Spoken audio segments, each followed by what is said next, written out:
چاند سا بیٹا دے. چاند نہیں، چاند سا، اور جس کی گود میں ہی چاند آ جائے. ان پڑھوں کے گھر میں پڑھا لکھا ہونا کمال نہیں.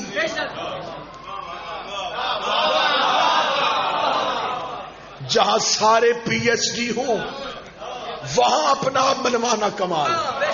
عباس اندھوں کے گھر کا چاند نہیں تھا. عباس اس گھر کا چاند ہے جہاں نبوت کا سورج تھا، جہاں امامت کا چاند تھا، جہاں حسن کا چاند تھا، جہاں کریمی کا چاند تھا.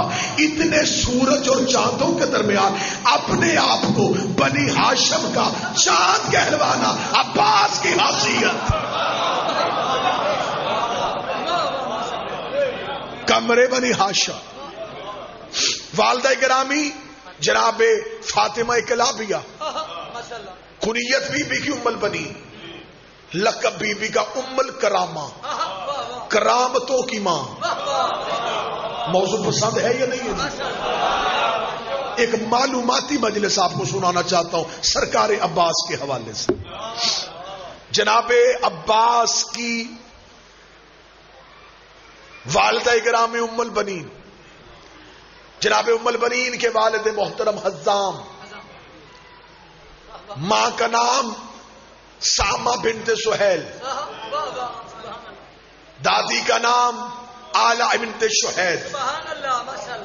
یہ وہ برگزیدہ ترین خاندان تھا کہ جناب ام البنین کے نانا ان کو عرب کہتے تھے ام الانسان، نیزوں سے کھیلنے والا. نیزوں سے کھیلنے والا. یہ وہ سناؤں گا کہ مولا علی نے جناب عقیل سے کہا کہ مجھے بہادر خاندان چاہیے. لفظ ایک ایک دل پہ لکھیے گا. بعض بندے ممبر پہ بیٹھے، میں خود سن رہا ہوتا ہوں، وہ کہتے ہیں کہ جناب علی نے کہا مجھے بہادر خاتون چاہیے. نہیں، خاتون کا لفظ علی نے استعمال کیا. مولا علی کا خود فرمان ہے مرد کی خوبی عورت کا عیب ہوتی ہے.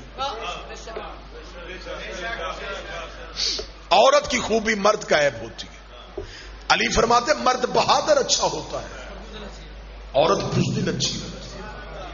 گھر کے مرد بہادر نہ ہو تو عورتیں خود لڑنے کے لیے نکل آتی ہیں. تو بیٹھا بھی ہے یا چلے گئے؟ بادشاہ حسین عزت آتا. مرد سخی اچھا ہوتا ہے، عورت کنجوس اچھی ہوتی ہے. یہ کسی حکیم کا قول نہیں، یہ علی کا فرمان. امیر المومنین نے یہ نہیں کہا کہ عقیل مجھے بہادر عورت چاہیے، مجھے ایک بہادر خاندان چاہیے. اب یہاں پہ جب ہم نے پوچھا کہ آخر مولا علی نے جناب عقیل سے کیوں کہا، اب یہ جو بالکل یہی سطر آج تک سنائی گئی، میں اس سے آگے جانے لگا. سنی سنائی پہ نہیں رکنا، اس سے آگے چلتے. سنایا یہ گیا کہ جناب عقیل علم الانساب رکھتے تھے، وہ نسبوں کے علم سے واقف تھے، وہ عربوں کے قبیلے جانتے تھے. انہیں پتہ چل جاتا تھا کون کس کا بیٹا ہے، دادا کون تھا، پردادا کون تھا. وہ شجروں کا علوم رکھتے تھے، وہ پیچھے تک گہرائی رکھتے تھے. اس لیے مولا علی نے جناب عقیل سے کہا. میں جناب عقیل کی صفت کا انکار نہیں کروں گا، میں مانتا ہوں کہ ہاشمیوں کے گھر میں یہ علوم موجود تھے. یقیناً جناب عقیل علم الانساب سے واقف ہوں گے، لیکن سوچو تو صحیح کہ کہہ کون رہا ہے. جناب عقیل کی عزت تو ہے کہ وہ علم الانساب سے واقف ہے، کہہ کون رہا ہے؟ علی. اور یہ وہ علی ہے جس کی تلوار شجرے جانتی ہے. اگر نہیں تو میں کتابوں میں دکھانے کے لیے تیار ہوں کہ ایک دن مال کے اشتر نے کہا تھا یا علی یہ آپ کی تلوار گردنیں چھوڑ کے کیوں چلتی ہے؟ فرمایا گردنیں چھوڑ کے نہیں چلتی، شجرے دیکھ کے چلتی. جس کی پشت میں 7ویں میں مومن ہو یہ اٹھ جاتی ہے اس مومن کی وجہ سے کہ اس کی نسل میں کوئی مومن آ رہا، یہ اٹھ جاتی ہے، یہ اٹھ جاتی ہے. پیچھے سے کوئی بھی مومن آ رہا یہ اٹھ جاتی ہے. اب بھی پتہ نہیں چلا کہ علی لڑ کیوں نہیں رہا تھا. نہیں قدر نہیں کی آپ نے. شاید آپ کو محمد بن ابی بکر کی معرفت ہی نہیں. لہذا جو کام علی کی تلوار کرتی تھی مولا علی نے جناب عقیل سے کیوں کہا؟ اگر آپ مجھ سے کوئی پڑھا لکھا جواب لے تو میں پڑھا لکھا جواب دینے لگا ہوں. مولا علی کا جناب عقیل سے رشتے کا کہنا بالکل اسی طرح ہے جیسے اللہ نے پوچھا تھا موسیٰ تیرے ہاتھ میں کیا ہے. مولا حسین جو علم نواز بندے بیٹھے, جو علم دوست احباب بیٹھے, بالکل ایسے ہی ہے جیسے اللہ نے موسیٰ سے پوچھا تیرے ہاتھ میں کیا ہے. پتہ اللہ کو بھی تھا کیا ہے. اللہ عصا نہیں پوچھنا چاہتا تھا, اللہ عصا کا قصیدہ سننا چاہتا تھا. موسیٰ نے بھی قصیدہ شروع کر دیا. موسیٰ نے کہا یہ میرا عصا ہے, اس سے میں بکریاں ہانکتا ہوں, اس سے میں پتے جھاڑتا ہوں, اس سے میں تکیہ بنا کے سوتا ہوں, اس پہ چادر ڈال کے خیمہ بنا دیتا ہوں. اللہ نے صرف پوچھا تھا کیا ہے, موسیٰ نے قصیدہ شروع کر دیا. اللہ نے پوچھا کیا ہے, موسیٰ نے قصیدہ شروع کر دیا. ایک بندہ بولے صدر کی قدر کرنا, فرشتوں نے صرف پوچھا تھا چادر کے نیچے کیا ہے, خدا نے قصیدہ شروع کر دیا. ام فاطمہ تو وابوہا وبالوہا وبنوہا. یہ زہرا کا باپ,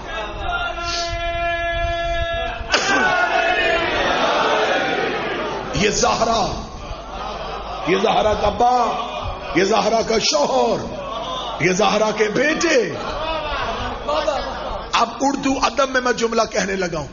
خدا نے یہ نہیں پوچھا کیا ہے, خدا نے یہ پوچھا کیا کیا ہے. خدا نے نام نہیں پوچھا تھا, وصف پوچھے تھے. موسیٰ نے بتا دیے. بالکل ایسے ہی مولا علی نے کہا بہادر خاندان چاہیے. اب صرف یہ نہیں سننا چاہتے تھے کہ صرف عقیل کہتے ہاں ایک خاندان ہے کلابی چپ ہو جاتے. نہیں, علی چاہتے تھے اب عقیل بول لے, مؤرخ عباس کا نان کا لکھے کس خاندان کا چشم و چراغ ہے میرا بیٹا. اللہ نے فرمایا عقیل وہ کون ہے؟ جناب عقیل نے آنکھیں بند کر کے کہا واللہ میں ایسے خاندان کو جانتا ہوں جن کی عورتیں طیبہ بھی ہیں, طاہرہ بھی ہیں. وقت کی تنابیں مجھے مجبور کر رہی ہیں ورنہ اشرا پڑھوں میں حضرت عباس پہ. مجھے بول کے بتاؤ کتنی طیبہ ہوگی وہ بی بی, کتنی طیبہ ہوگی جس کی ماں نے اس کا نام ہی فاطمہ رکھا. فاطمہ نام بتا رہا ہے کہ بی بی اسم با مسمہ ہے. میں ایسے خاندان کو جانتا ہوں جن کی عورتیں طیبہ بھی ہیں, طاہرہ بھی ہیں. اے علی وہ ایسا خاندان ہے کہ ان کے مردوں سے عرب ڈرتے ہیں, ان کی بچوں کی آنکھوں میں جلال ہوتا ہے, ان کے بچے ماؤں کی گود میں نیزوں سے کھیلتے ہیں. اب یہ قصیدہ پڑھ رہا ہے جناب عقیل, جناب ام البنین کے خاندان کا. لمبا قصیدہ پڑھا, بہت پیارے پیارے اشعار ہیں جو جناب عقیل نے پڑھے. مجھے یہیں پہ نہیں رکنا, بات آگے لے کے چلنی. اللہ نے فرمایا عقیل جائیے اس گھر سے رشتہ پوچھیے. اب جناب عقیل گئے حزام کے ہاں, اور عرب دستور کے مطابق 3 دن مہمان رہے. ہاں یہ عربوں میں دستور تھا بڑے خاندانوں کا, شرفا کا دستور تھا, شرفا کا یہ دستور تھا. یہ مہمان آتے ہی 1 دن میں واپس چلا جاتا اسے توہین سمجھتے.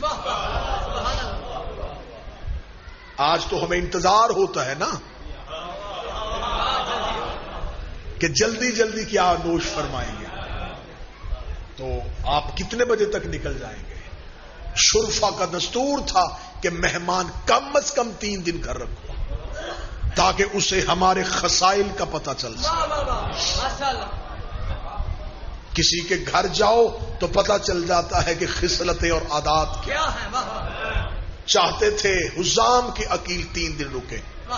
عرب دستور کے عین مطابق تقاضۂ شرافت کو مد نظر رکھتے ہوئے جناب عقیل 3 دن متوجہ ہیں موضوع پہ کہ نہیں؟ 3 دن تک مہمان رہے. تیسرے دن جناب حزام اب آئے. اب جو جناب حزام نے جملہ کہا میرے اندر جملہ پڑھنے سے پہلے ٹھنڈک آ رہی. جناب حزام جناب عقیل کے پاس آ کے بیٹھے, آ کے کہتے اے رئیس مکہ,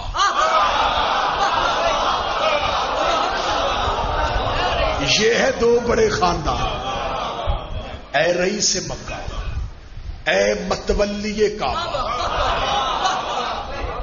اے امیر بطحا, اے خاندان بنو ہاشم کے چشم و چراغ, اے ذریت ابراہیم, اے شجرہ طیبہ کے میٹھے ثمر, ہائے ہائے ہائے,